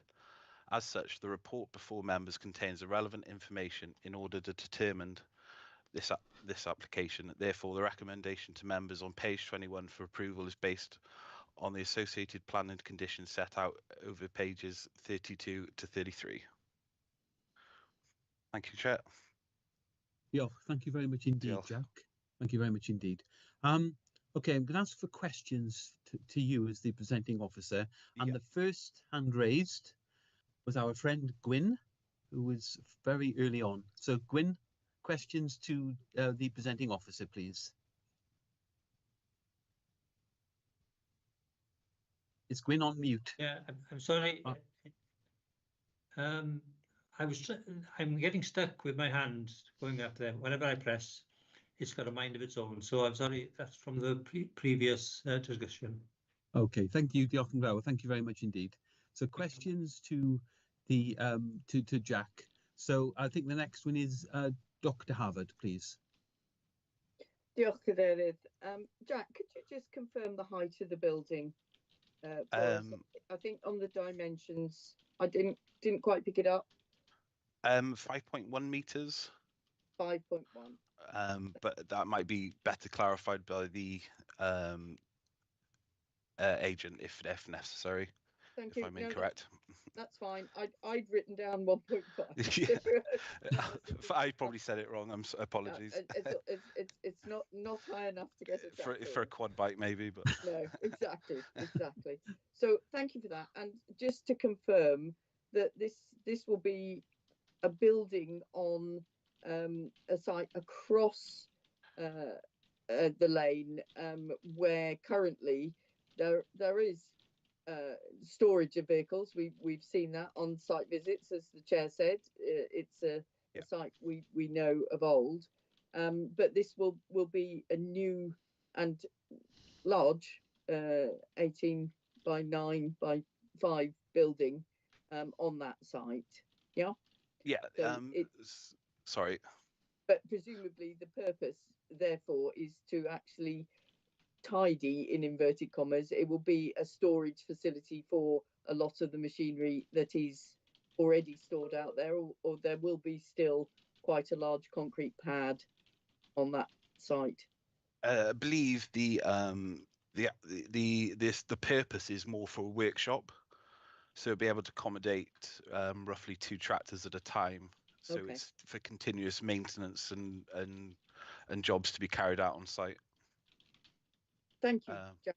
That's really helpful. So there probably will be still machinery parked outside in that area, but yeah, we did, as you see it towards the road at the top of the site, there was discussions whether the shed be better up there, obviously, but we thought the size and the bulk could be more prominent there, whereas it's lower down on that parcel of land across the lane from the main farm, but it should be in line with the majority of the buildings that are on site.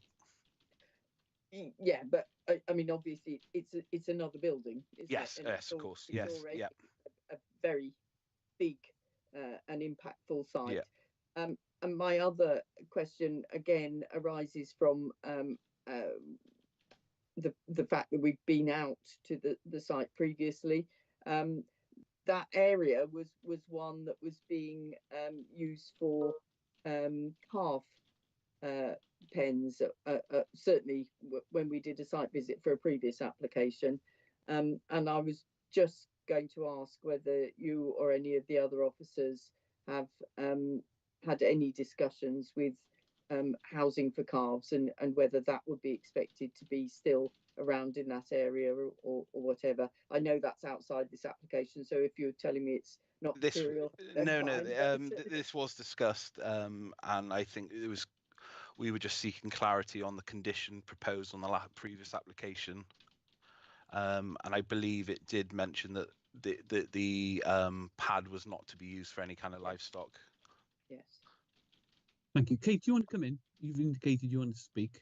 What is it about this? Oh, thank you. Yes, it was just to mention that there was a condition on the previous approval for this enlarged car parking area, which restricted the use of the concrete pad to non-livestock. So there may be an issue that we need to look at going forward on this site in terms of enforcement, but we'll discuss that with the applicant and the agent under separate cover. We did have a brief discussion about it on the site when Jack and I were at site a couple of weeks ago. Thank you, Kate. Sorry. So we are just talking machinery, and this will enable maintenance of machinery. Yes. Thank you. Incidentally, members, once we've had the questions to the officer, we do have the agent, Wyn Harris. He's available and present. He's not going to address the committee, but he is available to answer any of your questions. So we'll come to that once we've had questions to Jack. The next question is from Councillor Clements. Thanks, Chair. We were concerned about creep, weren't we, before in the previous application, and I remember, I think, saying about stanchions and things there, but hey-ho. I noticed, which you've pointed out, Jack, about a previous retrospective application for the agricultural workshop, which you've shown. Yeah. So are they going to have 2 workshops? Is that the plan or not? Because I wondered if perhaps that building that is currently the workshop will now be used for animals, and of course that may increase. I don't know, and I just wonder whether you'd had that discussion. Yeah, sorry. Yeah, go on. Sorry. No, we did. That did come up in conversation when we were on site, and that's what we did visit. With the open nature and the size of it, it's basically just been used for storage of oils and things for running, basically for maintenance on tractors. But obviously with the size and the security issue, I think that's why they've proposed a new shed. Okay, thank you. Thank you, Di. Rosie, please. Sorry, I saw Sarah's hand up. I wonder whether she needed to come in on something. Sorry, Chair. Sarah? Only to note that the previously approved shed for as a sort of a workshop and storage area has a condition on it preventing its use for use for animals. So that would need to be lifted if it was to be used for an alternative use. Thank you. Thank you, Sarah. Rosie? Thanks. I'm just going to wind that dark skies handle again and say could we use the same wording as the amendment suggested for the previous application and add dark skies as an informative. Absolutely. Yeah. Okay. It seems to be approval from the officers for that, so that can be amended. The conditions which are on pages 61 and 62. Okay, any further questions to Jack?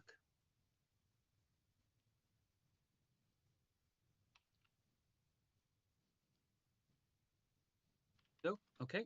Well, we do have the agent present, so I don't know if there's any questions anyone would like to put to Mr. Wyn Harris before we then go into the discussion and determination part of the item. Any questions to the agent? No, I don't see any hands raised. So, okay, we'll move on to the determination and the debate. Who'd like to begin? Dr. Plummer. Well, thank you very much. I'd like to thank the officers in particular for addressing the visibility concerns in the redesign and indeed for the applicant doing so and for the conditioning the use and the various constraints they've put in.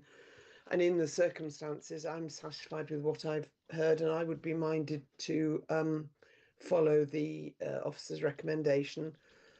And Chair, if I'm willing to propose, if that's what you would wish. I'm sorry, I realise that's early stage of the debate, but I'm just letting you know.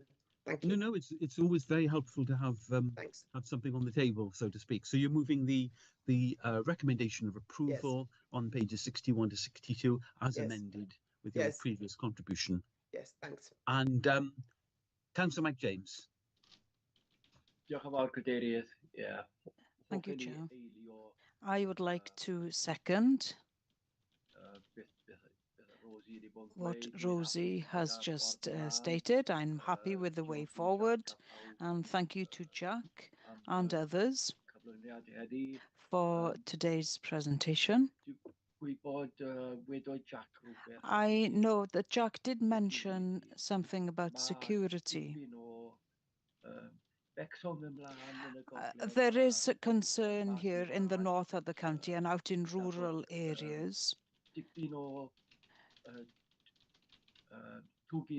with regard to theft of 4x4s and other such equipment and vehicles. So I am happy that that will now help the applicant's confidence. And I hope that things will now be more secure for the applicant as a result of this. Thank you. Thank you, Councillor James. You make a very good point as to the reality, sadly, and extent of rural crime. Okay, are there any other speakers before I consider putting this to a vote? Well, I don't see anyone else wanting to speak, so it's been moved by Dr. Plummer and seconded by Councillor Mike James of the recommendation of the officer's recommendation of approval as amended on pages 61 and 62 of the report. So can I ask you, please, I know some of you are having problems with the hand function. You can either call or you can email Caroline with your vote. So those in favour of approval, will you please indicate?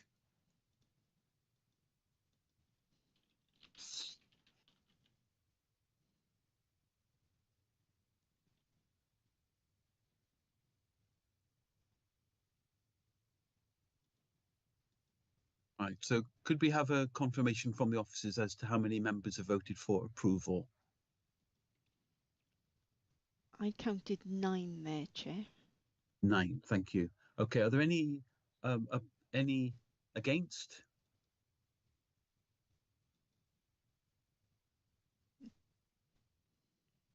Are there any abstentions? No. Okay, well that application is approved. So that's the last of the applications. Can we pause a moment and see if we can get Councillor Alderman back. I think he was going to wait until we're now on looking at the update on appeals. I'm anxious that Steve has waited, so we need to let him back in.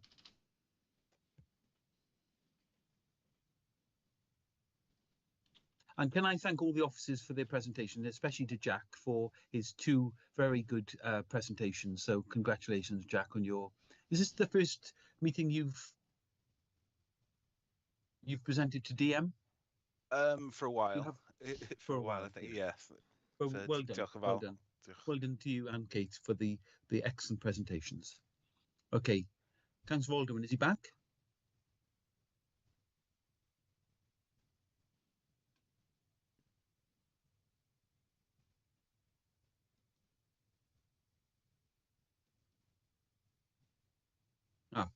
I see his... Steve, are you with us? Yes, we can see him. I am, Chair. Thank you. Excellent. Again, there's very, very good news in terms of appeals, in terms of upholding the decision of this committee and officers' determinations as well. So who'd like to give the update on appeals? I think it's me again. Okay, Kate. Yes. Sorry, it's my screen sharing. I'm trying to do it. Yes, it is. I'm trying to make it seamless, but it's not seamless, and I've forgotten to adjust my cursor, so I am sorry. No, we can see the screen. Jack beats me on the big cursor. I was going to say Jack can tell you how. I did know, but I forget every single committee. So yeah, really good news on the appeals. I just wanted to do a quick 5 minutes on the appeals because one of them is quite significant and one is quite run of the mill, but they're both good decisions. If I go through Place Double first, Place Double was a really significant and challenging appeal. It went to a hearing rather than written representations, and I need to really sincerely thank Gail and Sarah for their help with the written statements and on the day with the hearing itself, because it was one of the toughest ones I've done for a really long time. And it's an unusual planning application. It's one that we had pre-application advice, which we had given advice, but it was not necessarily taken into account with the final scheme. You can see it's just to the south of Monachlog Ddu in the Presely's. The yellow line there is the outline of the national park. So you can see how remote an area it's located in. One of the main concerns that we had as National Park Authority was that the building itself was so far removed from the actual college building.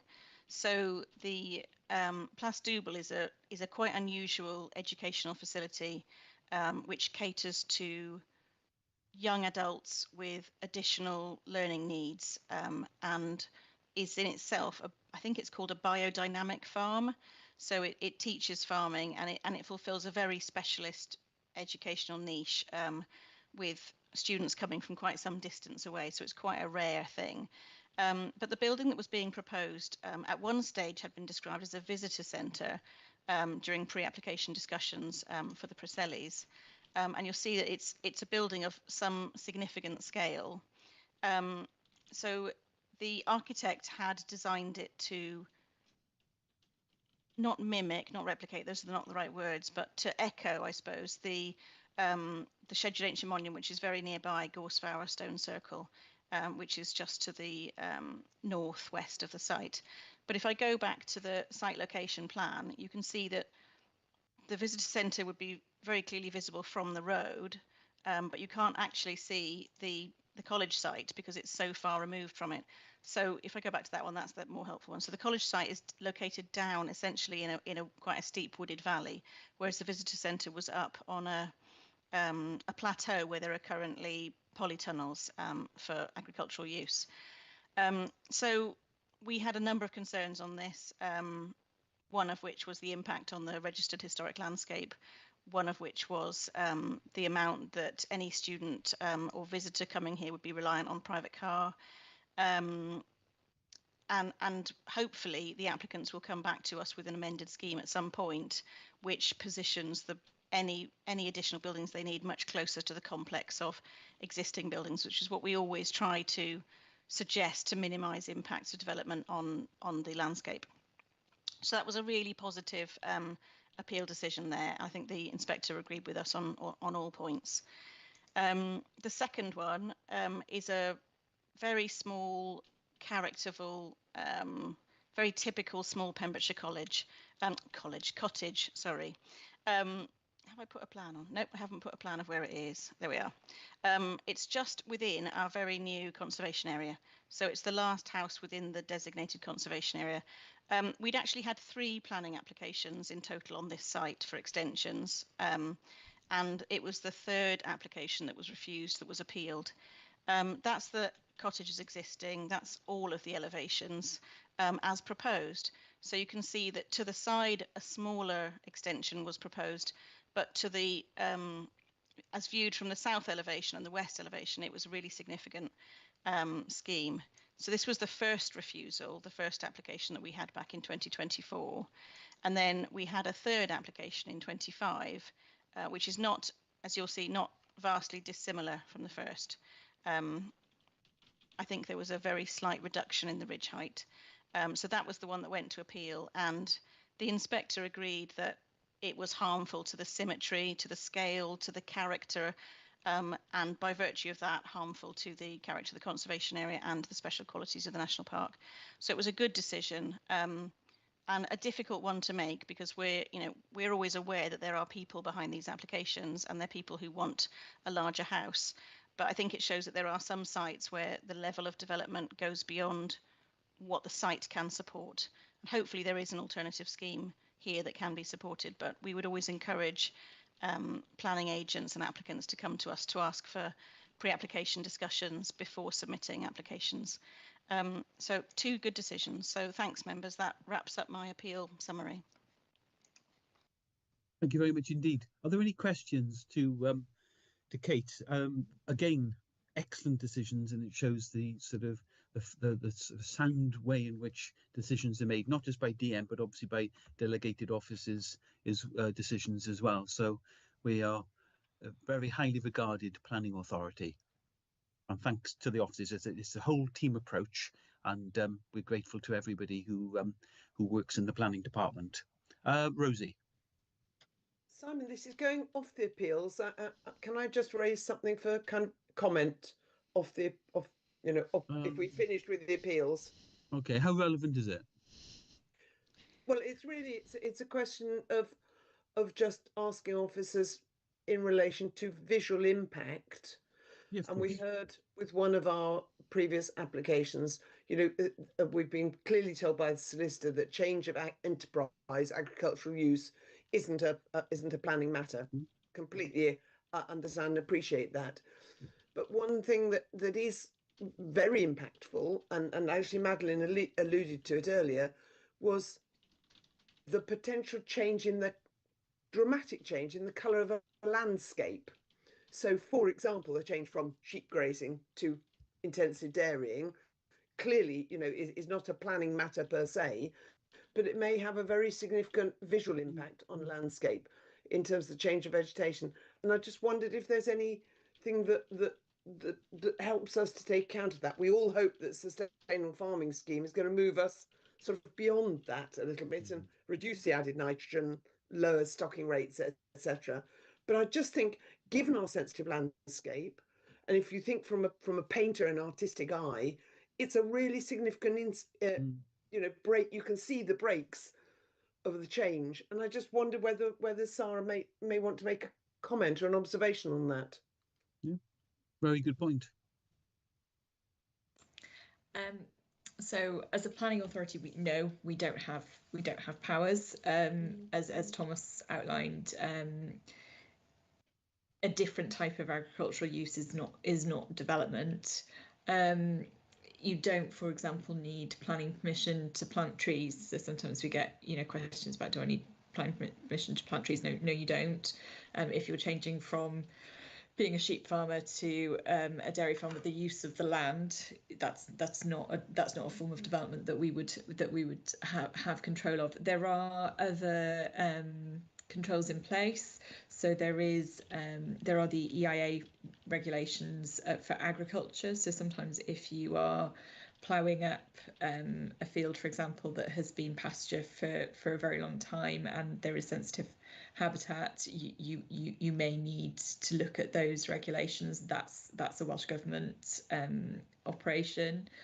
And then I think in terms of the national park as a whole, we obviously are operating to encourage environmentally sensitive farming, regenerative farming, and our role there really is through some of the grants that we're increasingly operating. So things like Ffermio Bro, which has just been launched, where there is specific financial support for things such as increasing hedges within your holding if you are within the national park landscape, or perhaps looking at the types of crops that you're growing and whether you've got a herbal ley, for example, to support soil regeneration. So we do have a role as a national park, but it's not the planning function. It would be some of our conservation colleagues who would lead where it relates to the type of agriculture on the land. Obviously, any form of physical development where there are sheds, that does trigger the planning function, and then we will look very, very carefully at visual impacts and at screening and at the controls that we have on that side then. Thanks, Sarah. It's just that sort of visual, interpretation of visual impact, and as we know, Stalinist blocks of new woodland, for example, or indeed, we all know, some of us who are old enough know that, changes in enterprise to bright yellow rape is very different from other things. But thank you, Simon, for just allowing us just to air that. Thank you. Thank you very much. Any further questions in respect of appeals before I bring the meeting to a conclusion? No? Councillor James. Thank you, Chair. I'd just like to quickly ask, and I've just heard Sarah there mention Ffermio Bro and the launch that was held in the county show. I'm just wondering, is there any sort of a plan or a scheme for us in a workshop for us? Any information for us? Thank you.